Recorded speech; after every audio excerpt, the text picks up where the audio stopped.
Bonjour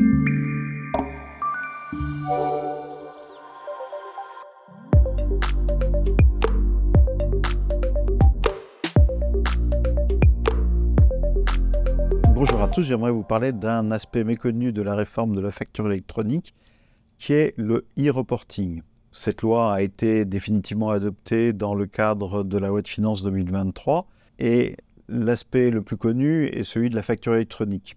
Il y a beaucoup de présentations sur le sujet, je n'y reviens pas en détail. En revanche, il y a tout un volet important qui concerne tous les commerçants, mais aussi toutes les entreprises qui font des opérations à l'international, toutes les entreprises qui facturent des prestations de services dont la TVA est exigible à l'encaissement. Ce que devront faire les entreprises à compter de septembre 2026 ou septembre 2027 selon leur taille, c'est envoyer par exemple des données de caisse sous forme de Z. Le Z, c'est la totalisation des recettes de la journée à l'administration fiscale tous les 10 jours ou tous les mois suivant le régime fiscal. C'est aussi envoyer des informations sur les acquisitions à l'international, qu'elles soient dans certains cas hors UE ou dans l'Union européenne.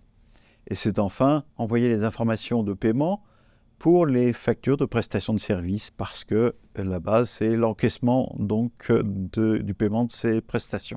Le problème est que ça entraîne beaucoup de modifications sur les systèmes d'information potentiellement, des questions sur l'organisation, sur la validation des déclarations, sur ces transmissions, les modalités de ces transmissions, et des difficultés pratiques.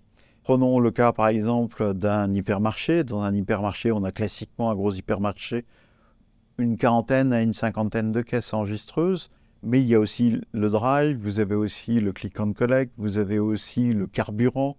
Bref, vous avez aussi d'ailleurs le e-commerce, vous avez toute une série de voies pour facturer le particulier ou le professionnel.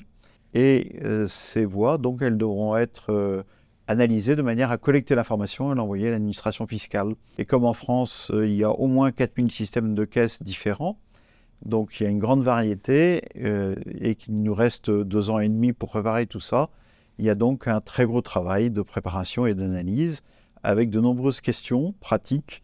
C'est pourquoi, dans le cadre de l'académie, en association avec d'autres associations de commerçants et de professionnels, nous proposons un groupe de travail sur ce sujet afin de préparer des questions à l'administration fiscale et analyser les conséquences pratiques de ce nouveau dispositif. Merci de votre attention. N'hésitez pas à contacter l'Académie pour participer à ce groupe de travail. Vous pouvez aussi visionner le webinaire que nous animons sur le sujet, dont le replay est disponible notamment sur le site de l'Académie.